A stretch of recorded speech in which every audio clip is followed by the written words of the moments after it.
this is Herb Kressel, and welcome to the July Radiology Podcast.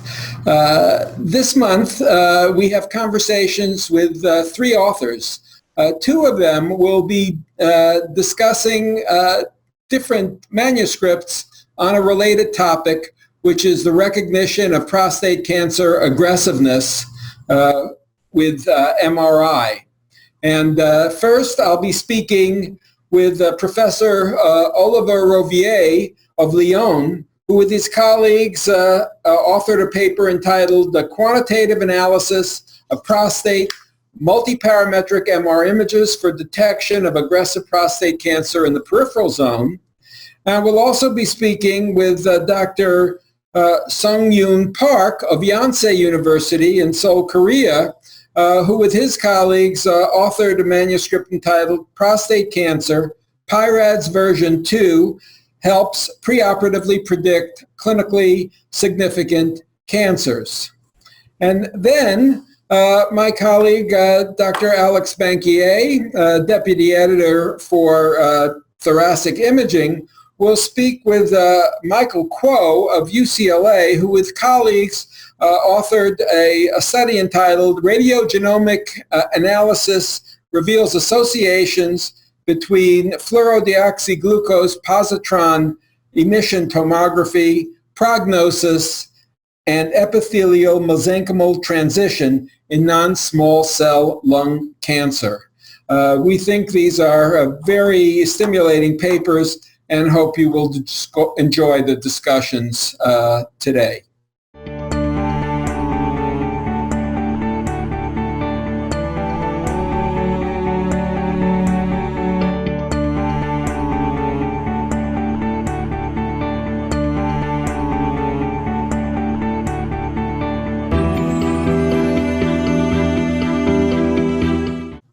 Hi, this is Herb Kressel, editor of Radiology, and today I'm joined by Professor Olivier Rouvier, who is professor of radiology at the University of Lyon in France. And Professor Rouvier, with his colleagues, have authored a very provocative study entitled Quantitative Analysis of Prostate Multiparametric MR Images for Detection of Aggressive Prostate Cancer in the Peripheral Zone, a multi-scanner study. Welcome, Professor Rouvier. Hello. Thanks very much for joining us. So let's begin and tell us, why do we actually want to know about prostate cancer aggressiveness? How might people use this information? I think it's a very important information because we now know that a substantial proportion of men over 50 do have prostate cancer foci in their prostate, but most of the time they are very quiescent prostate foci, and they won't develop and they won't be harmful to the patient during his lifetime. So there is an issue of over-diagnosis of this quiescent prostate cancer foci, and we want to avoid to diagnose them, not to create anxiety in the patients and sometimes in the doctors as well, and not to foster over-treatments. So we really need to detect aggressive cancers that might kill the patient. And actually, currently we have two different issues. First, we miss some aggressive cancers, and some patients are still diagnosed with clinically advanced prostate cancers, and they will die of this cancer. And at the same time, we detect too many quiescent prostate cancers, and with a risk of over-treatment. I'm here now with Dr. Sung-Yoon Park, a clinical assistant professor at Yonsei University College of Medicine in the Department of Radiology in Seoul, Korea. Welcome, Dr. Park. Nice to see you, Dr. Kressel. Yeah, it's a pleasure. Dr. Park and his colleagues authored a provocative paper entitled Prostate Cancer, PIRADS version 2 helps preoperatively predict clinically significant cancers. And I think our readers will find this a very interesting study to read. So, Dr. Park, why do we want to know about prostate cancer aggressiveness? Many studies reported that Aedes value of tumor are inversely correlated with the Gleason score of cancer. So the cancer shows more darkness. The pathologic results becomes poor. So multiparametric MRI, including PWI, may predict the aggressiveness of prostate cancer before surgery or even before biopsy. In PIRAS version 2, diffusion-weighted imaging plays a major role in the image interpretation. So PIRAS version 2 may be associated with the cancer aggressiveness, I think.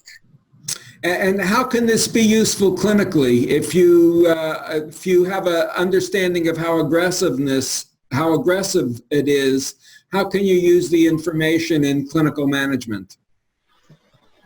The MR parameters such as Aedes value or PIRAS score can play a role for the prediction of a Gleason score upgrading or downgrading before histologic confirmation.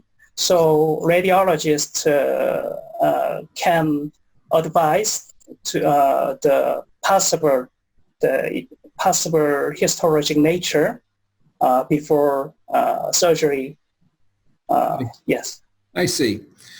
Sure. So in your study, you developed a model to evaluate cancer aggressiveness based on quantitative parameters derived from an analysis of the MR images.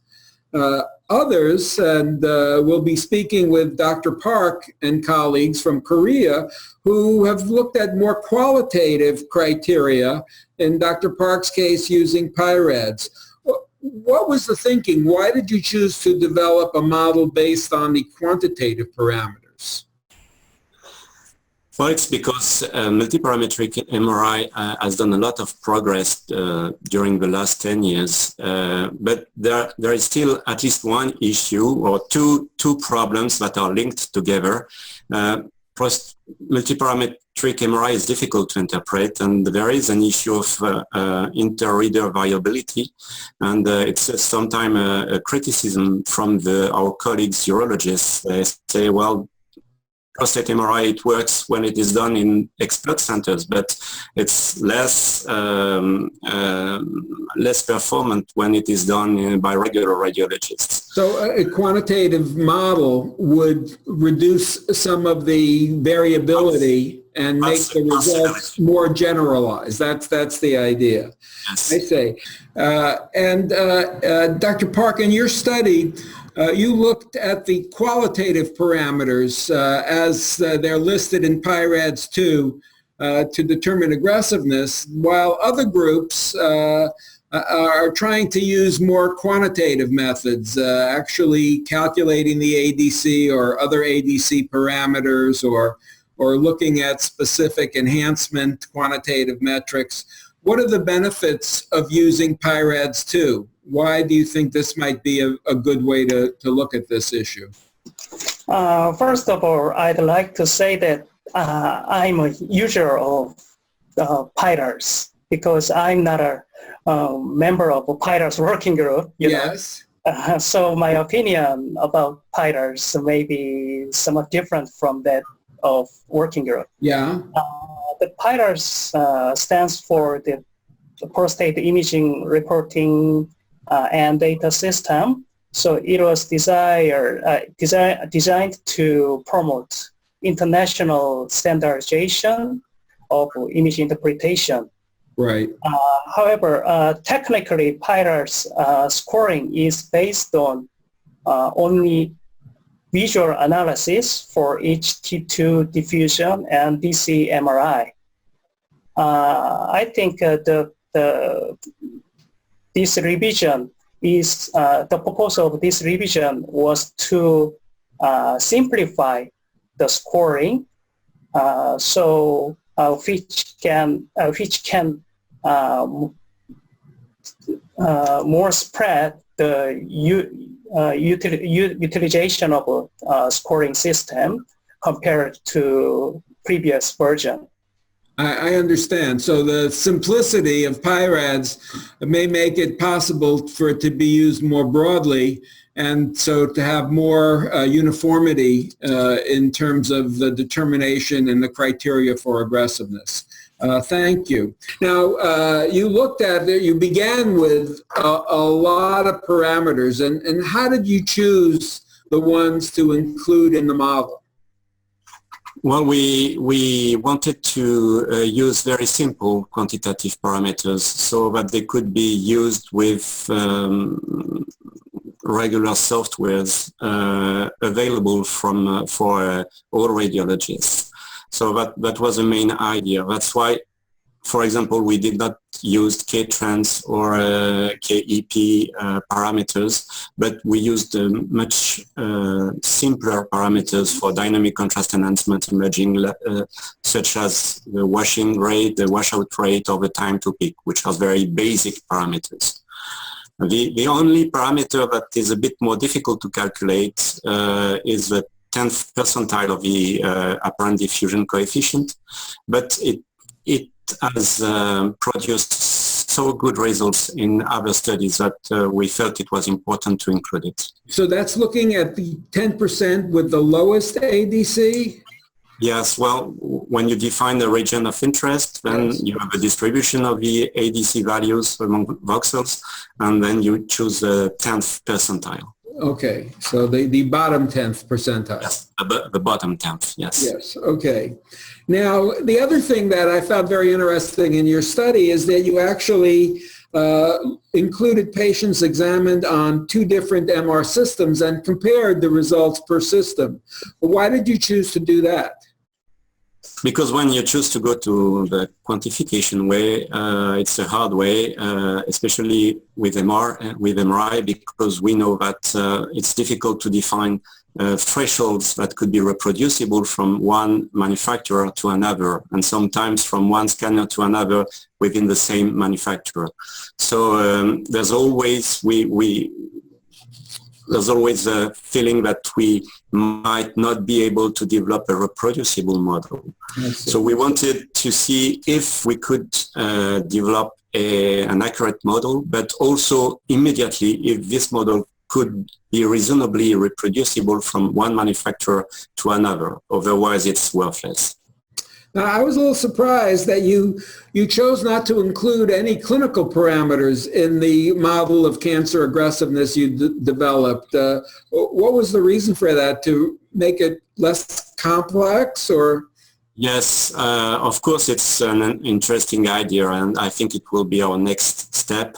But as a first step, we wanted to see what were the quantitative parameters that could have good results and if they could be combined together, and that was just our goal for the moment. I see. Now, your study design was a little bit complicated, but I think people who are listening and watching the podcast would like a brief summary of what you actually did in your study. Well, since 2008, we have started a radiological pathological correlation database. All patients who agree and who are operated at my institution, we take their preoperative MRI, and then the MRI is interpreted by 2 radiologists independently, and the 2 radiologists have to delineate all the focal lesion they can see in the prostate to give them a score of suspicion, and the the outlines are stored. And then the pathologist, we worked a lot with our pathologist to be able to match the MR slices and the whole mount specimens. And so we tried to cut the prostate every 3 millimeters because the size thickness of MR slices is 3 millimeter. And our pathologist delineates on the wall mounts all prostate cancer foci she can see. She gives them a separate Gleason score, and then every week we meet and we correlate our results. And she tells us, you missed that cancer, you saw this one, or this lesion you delineate is benign. So we have a set of delineated lesions, either benign or malignant, with Gleason scores. And so we use that data set to train and test our model. Okay. Now, you talked about the matching, and I have some experience doing this, and it's very, very tricky. Yes. To get them to match. Even the angle of the imaging and the angle of section have to be matched. But even after that, since they're actually showing different things, the visible lesion on a T2 weighted image may not exactly correspond to the dimensions of the lesion on the ADC. And that may be somewhat different than the pathology, because some of these lesions are sort of infiltrative and they're not so cellular, and you in the periphery, and you don't see the full margin. So how did you try to optimize? Yes, that's a very important question. First, we took some precautions. All the Pearl sequences we perform, or at least all the axial images, have the same center, the same number of slices, so that we can have exactly the same level of image on T2 weighted imaging, diffusion weighted imaging, and dynamic imaging. Right.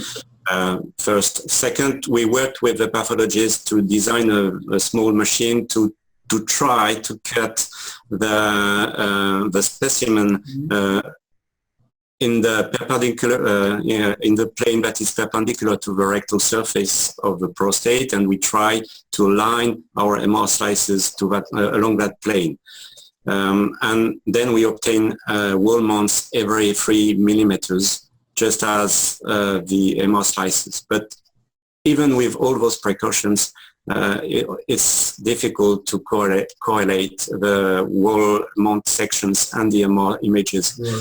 So, of course, it's a limitation of the study, and we tried to do our best. And when we correlate the histopathological findings, we have a microscope, and we have also the PAC system where we can see the MR images, and then we try to delineate what we call the ground truth. Sure. To match as closely as possible the extension of the cancer foci. So the method is nicely delineated in your paper in Figure 1. So yes. It very nicely describes that. And I thought that part it is a problem, and you did about as well as you can do. So what did you find? What were the key findings of your study? Well, first we chose to try to diagnose only cancers with a Gleason score of 7 or more, because there are now a lot of data showing that the specific mortality due to Gleason 6 cancers is very low. So I'm pretty sure that in the future we will focus more and more on aggressive cancers and probably Gleason 7 and more cancers. Second, because we were trying to detect aggressive cancers, we focused on sensitivity. So we selected the parameters, or we evaluated the parameters based on their specificity at a threshold of 95% sensitivity. And by doing so, we had two data sets, one from one manufacturer and another one for a second manufacturer. On the first data set we evaluated our 11 quantitative parameters, and the best one was the 10th percentile of ABC. And then we eliminated all the parameters that are correlated with this one and tried to find a second best. And the second best was time to peak. And my big surprise was that when we did the same thing on the second data set from a manufacturer, we found the same thing. I was ready to bet that it would be very different, and we found the same order of parameters. So there might be something interesting here. And then we cross-validated the models. So the model, there was one model that learned to detect Gleason 7 or more cancers on dataset, on the first dataset, and then we tested it on the second dataset, and vice versa. And here also I was very surprised that the results were very stable, depending on when the dataset had been trained on one dataset or the other, then the results were very stable. So I thought it would be much more variable. So I think it might be something interesting to further study. So how accurate was the optimized model? What was, I think you looked at the area under the ROC curve.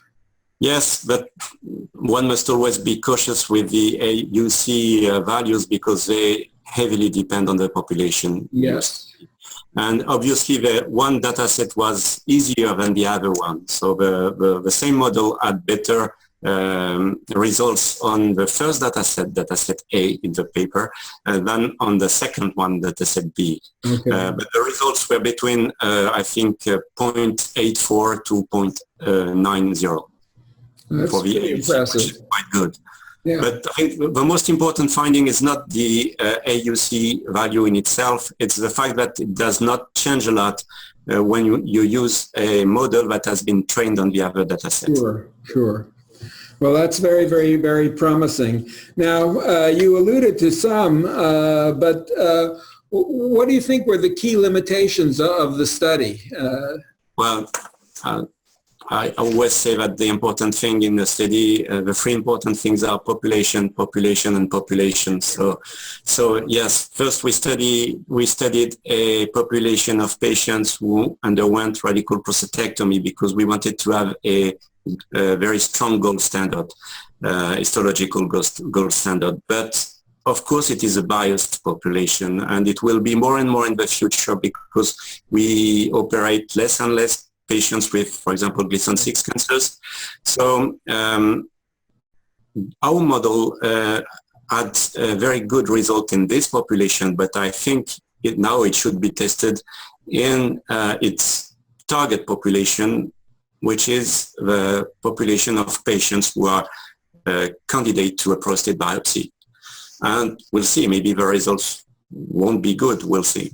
Well, there you have a confounded problem because you have the sampling error in the biopsy that you'd have. Exactly, that's why there's no perfect design, and I think we should do both and then see what the results are. Yeah, hopefully you'll have a group that goes on and you can kind of look at the relationship of the directed needle biopsies to the whole mount, and that will give you a good goal. So,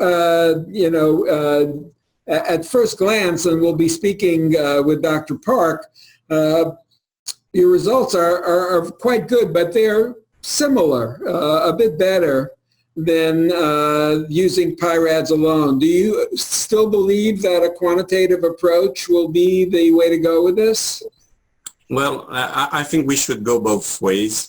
We have a problem with MRI. It's lack of specificity. There are a lot of focal lesions you can see in the prostates, and a substantial proportion of these lesions are benign. There are two recent papers published, one in radiology and another one in the Journal of Urology, that showed that with PIRAT scores, first, the inter-reader agreement is not so good, it's moderate at best. And second, in the categories of score 3 out of 5 or even 4 out of 5, the proportion of benign lesions is quite high. Right. So probably we can do better with qualitative scores, and I think we'll have to work on what MR features are meaningful to distinguish benign from malignant lesions. But I think it's also interesting to work on a quantitative way, because if it works, it might not work due to problems with variability among manufacturers, but if it works, then it will be much more easier for a regular radiologist to provide good diagnosis. Having looked at this in a number of areas, my sense is that the variability from manufacturer to manufacturer on ADC values, it's all decreasing as we go forward. So I think your approach is definitely promising. So now let's turn to your study. You included some clinical parameters in your study as part of you did a univariate and a multivariate analysis. How did you choose the clinical parameters that you used? Because those clinical parameters such as PSA, biopsy information, were established to assess the cancer risk, such as Gleason score or risk of pelvic lymph node metastasis, or even for biochemical recurrence. Mm-hmm. So we wanted to compare the diagnostic performance of those well-known parameters in comparison with the PIRAT's version 2 score. Thank you. Now, for those who haven't yet read the study, can you briefly summarize what you did in your study? Yes, so our study design was so classical. We retrospectively analyzed whether or not PIRAT's version 2 is really helpful for the detection of a significant cancer. So we evaluated about 400 patients with prostate cancer who underwent MRI and surgery. The reference standard was Epstein criteria from the evaluation of a surgical specimen. Two independent radiologists analyzed the MR images. A cutoff score of 4 or greater was consistently found for two different radiologists, and the AUC of PIRAT version 2 score was about 0.8. I think it is acceptable level, and sensitivity and specificity were about 77% and 72% respectively, and the multivariate analysis, including PIRATs and clinical parameters, revealed that the PIRAT score was independently associated with the presence of a significant cancer.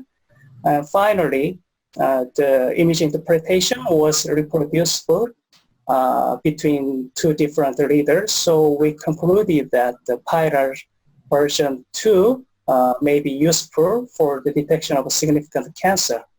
However, I think it is still unclear if PIRAT version 2 is also able to provide a similar diagnostic performance in the pre-biopsy setting, because we only analyzed surgical cases. I see. So just to review, the Epstein criteria for clinically significant cancer is a lesion greater than 0.5 cm and the Gleason of 7 or greater. Is that correct? Yes. Okay. So now the issue that you raised, and you raised this in your manuscript, the study limitation of using a population going to surgery, you had a very heavily weighted sample with, I think, about 90% of the specimens had clinically significant cancer, which makes sense. They went to surgery. Do you have any experience trying to do this in the biopsy setting?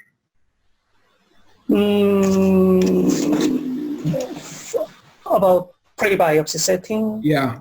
Or, I have no experience about that, but many previous studies have shown promising data about the role of pre-biopsy MRI. Yeah.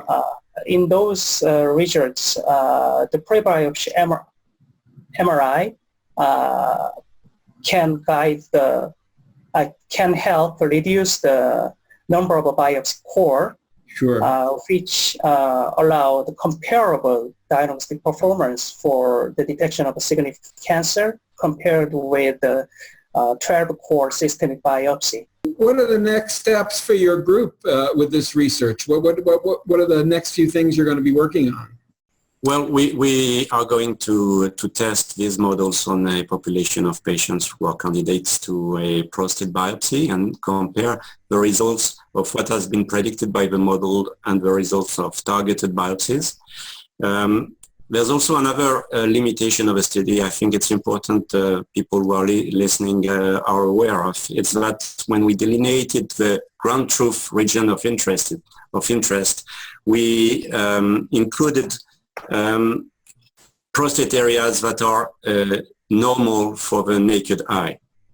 And if I was a radiologist at the scanner, I would not have delineated the region of interest that way. I would have focused it on what I see. Right. So what we are going to try is a different population and a different way of delineating the region of interest, but just focusing on what we see and see if the model is still working. So the delineation was driven by the pathology findings rather than the imaging. And that's, yes. And then you took all of the voxels in the path to find a region of interest. And so yes. Obviously there is, depending on how great that can be, and sometimes in my experience it can be quite large actually, the areas that are not visible containing cancer.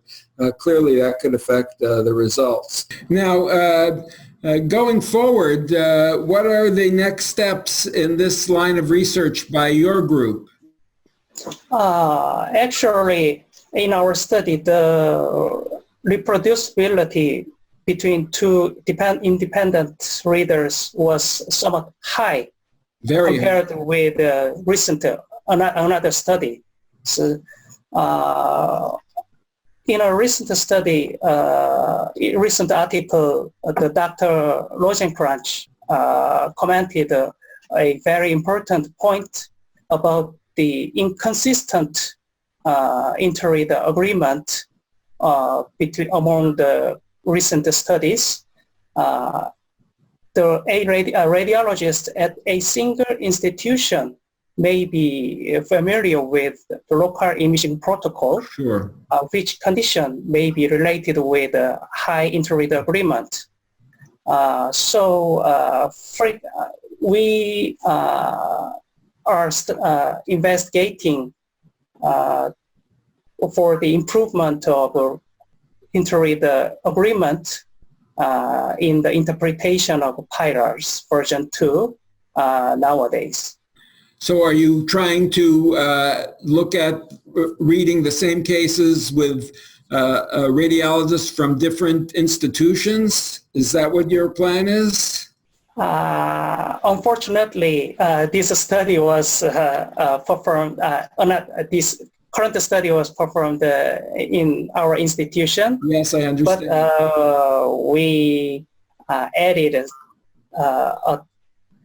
the quantitative analysis into current visual analysis system of PyTorch version 2. I hope I will share our data in coming RSNA. Oh, good. Okay. Well, I look forward to hearing it. Now, I know you said that this is an ongoing effort at your institution. Are you in any way using this model clinically? Are you making the results available? No, not yet, because it's all under wraps. Keep it hush hush. I wanted to make sure it is worth being used in routine practice before we can use it. That makes a lot of sense. Well, Professor Rouviere, it's been a pleasure speaking with you, and I look forward to further developments on this very exciting avenue of work. In the bone radiology, when we learn about focal lesions, we always used to be taught about leave me alone lesions that you shouldn't bother with. Well, maybe in the future we'll have prostate leave me alone lesions. Exactly, yes. I think it's the future, yes. Very good. Well, thank you again for joining us. Bye. Bye. Now, are you using PyRads-2 regularly in the clinical management of patients at your institution currently? Actually, the reporting PyTorch score is not the obligation yet in our institution because evidences are insufficient if PyTorch score is indeed the cornerstone for planning the treatment strategy. So more evidences are required to utilize PyTorch version 2 in daily practice, such as PyTorch for breast cancer or Bosnia classification for renal cystic lesion. Very good. Well, Dr. Park, I want to thank you very much for joining us. This was I enjoyed reading the article, and I certainly enjoyed your discussion and learning more about your approach to this question. Thank you very much. Thank you for the invitation.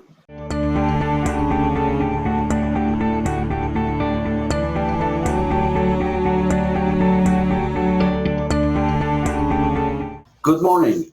My name is Alex Bankier. I'm Deputy Editor for Thoracic Imaging of the journal Radiology. Our guest today is Dr. Michael Kuo from the Department of Radiology and the Department of Bioengineering from the University of California, Los Angeles. And we will be discussing his upcoming article, Radiogenomic Analysis Reveals Association between FDG-PET prognosis and epithelial mesenchymal transition in non-small cell lung cancers. Hello, Dr. Kuo. Hello. Before we go into the specifics of your article, I would like to ask you, could you briefly explain to our listeners what a radiogenomic signature is? Sure. So briefly, one of the concepts or goals behind radiogenomics is to provide multi-scale phenotypic integration of data from macroscopic imaging such as CT, PET, or MRI, and then to be able to link it to subsequent layers of biology such as tissue histopathology, cellular, and ultimately genomic data. And so in doing that process, when we link it to, for example, the genomics, there are many genes that are on or off in a given phenotype. And so what we do is we find a relationship between a group of genes that are moving in different directions and that are strongly associated or correlated with the particular phenotype that we see in imaging. And that's what we call the radiogenomic signature. It's that relationship between the imaging phenotype and the expression patterns of the group of genes that are highly correlated with that phenotype on imaging. I see. In your current paper, you indeed describe such a relationship. You found that the radiogenomic signature of the lesions you investigated was associated with epithelial mesenchymal transition, and this was significantly associated with drug resistance and other important clinical parameters. Can you tell us a little bit about this special group of neoplasms that are these epithelial mesenchymal transition lesions or EMT lesions? Sure. So there's a whole body of work, and it's just behind the science of epithelial-mesenchymal transition. A lot of fascinating basic science and translation now moving towards drugs that try and modulate that, particularly in cancer.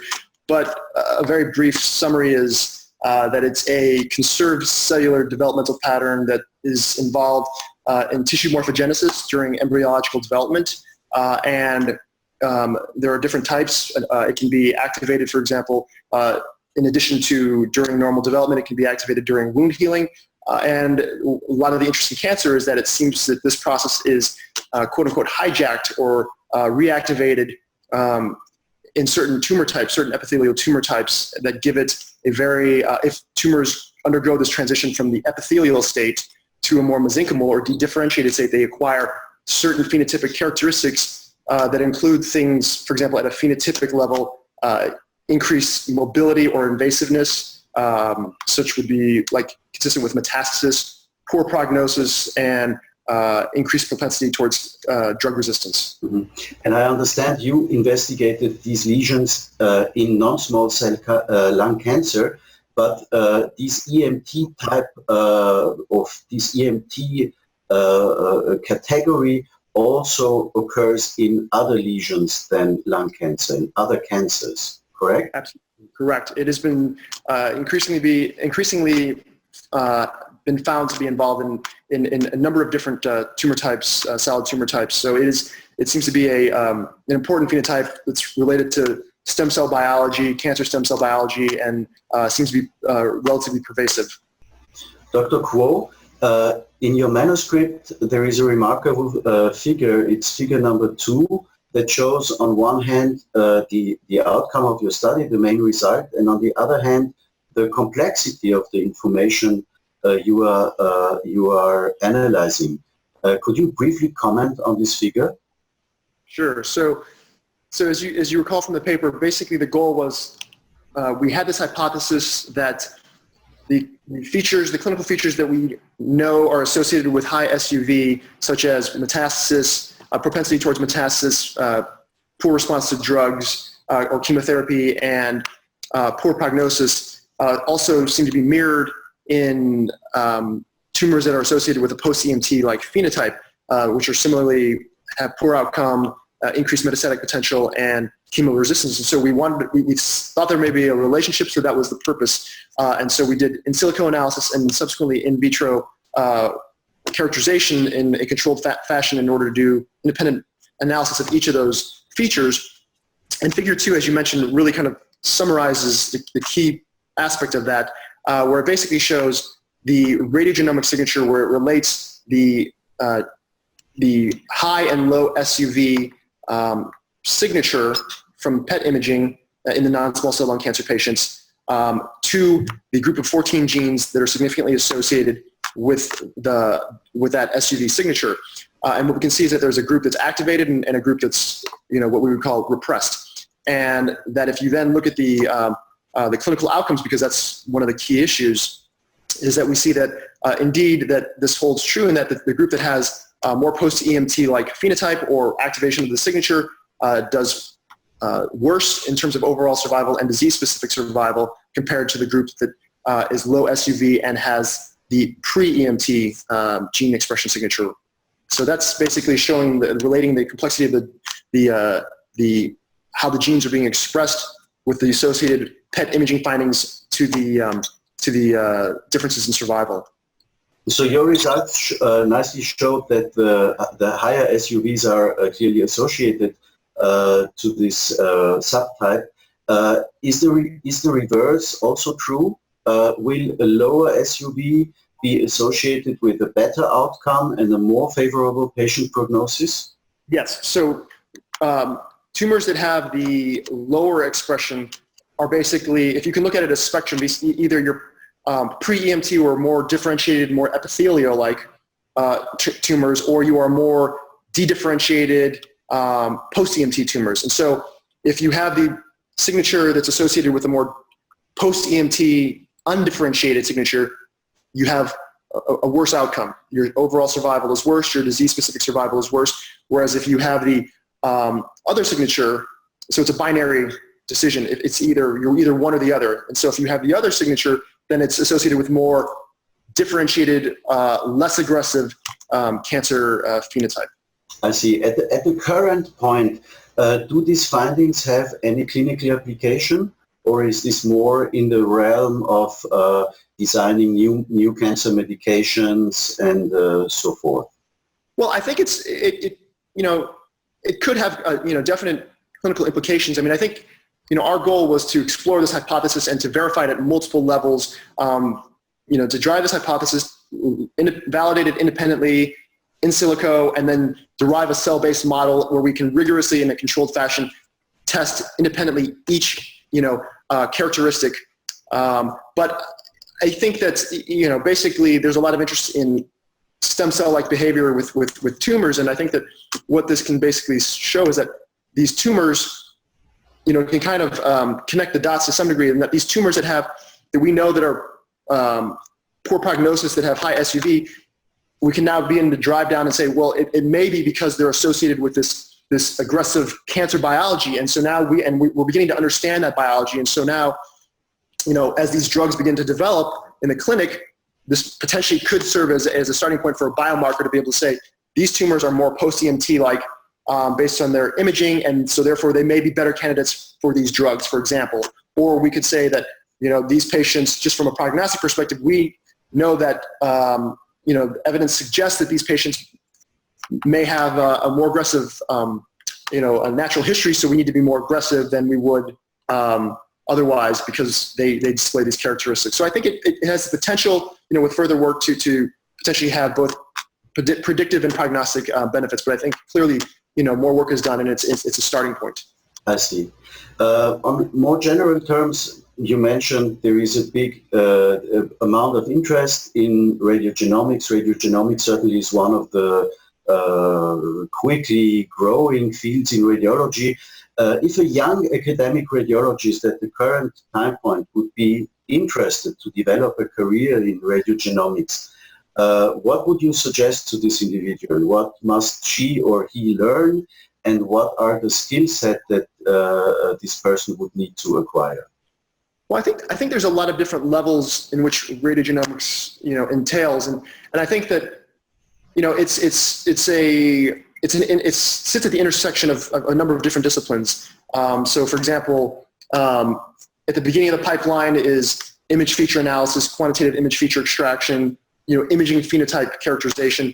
Then there is the biology, the genomics, or the cellular characterization, and then there's the integration and relationship to clinically relevant endpoints. So that ultimately, at one level, you have a biomarker. So I think it's not expected that someone can be an expert on all those things because it's just there's too much information. So I think that at least with my students, I think it's just I think the key thing is just to go in with an open mind and just not to be intimidated, just to get just step in and become engaged and find good mentorship. That's always key, with anything, and be open to hypothesis-driven science, and you're going to learn. You're going to, just like it's like anything. It's an apprenticeship. You learn as you work through the problem. So I think that though to some people it may sound intimidating because they hear the words genomics or the bioinformatics or and so a lot of people tend to shy and shift strictly towards the imaging side. I